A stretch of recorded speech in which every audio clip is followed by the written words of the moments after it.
আপনি কি ঘিবলি বা এআই জেনারেটেড কার্টুন ইমেজ বানাচ্ছেন? সাবধান, হতে পারেন বড় প্রতারণার শিকার। ফেসবুক খুললেই আপনি হয়তো দেখছেন আপনার প্রিয়জনরা নিজেদের ঘিবলি আর্ট অ্যানিমেশন পোস্ট করছে।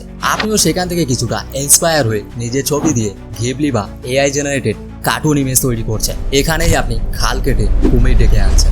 আপনি যখন এআই অ্যাপে নিজের ছবি আপলোড করছেন, তখন ওই এআই টুলগুলি আপনার ফেস রিকগনিশন ডেটা চুরি করে নিচ্ছে। আপনার মুখ, আপনার চোখ, আপনার হাসি সবকিছুই এআই ডেটাবেসে সেভ হচ্ছে। এই ডেটা দিয়ে ভবিষ্যতে আপনার মুখ বসিয়ে পর্নোগ্রাফি বানিয়ে ব্ল্যাকমেইল করা হতে পারে। ডিফেক্ট ভিডিও বানিয়ে ছড়ানো যেতে পারে ভুল বার্তা। আপনি বলছেন এমন কিছু যা আপনি বলেন।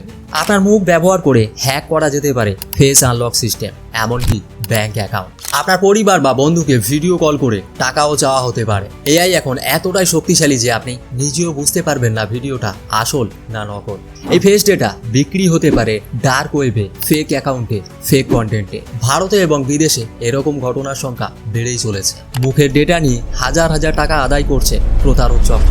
আর আপনি ভাবছেন একটা ছবি তো শুধু, কি হবে? আজ আপনার ছবি নিয়ে যদি ভিডিও বানানো যায়, কাল আপনার পরিচয় দিয়ে লোনও তোলা হতে পারে। তাই নিজেকে বাঁচাতে হলে ডেটার দাম বুঝতে শিখুন। অজানা এআই ফিল্টারে ছবি আপলোড করবেন না। যে অ্যাপগুলোতে ক্যামেরা পারমিশন চাইছে সেগুলোর প্রাইভেসি পলিসি ভালো করে পড়ুন। আপনার সোশ্যাল মিডিয়া প্রোফাইল প্রাইভেট রাখুন এবং ব্যক্তিগত ছবি পাবলিকলি শেয়ার করা থেকে বিরত থাকুন। সন্দেহজনক এআই অ্যাপ ডাউনলোড করার আগে গুগলে সার্চ করে রিভিউ চেক করুন। সচেতন হন এবং ভিডিওটা শেয়ার করে অন্যদেরকেও বাঁচান।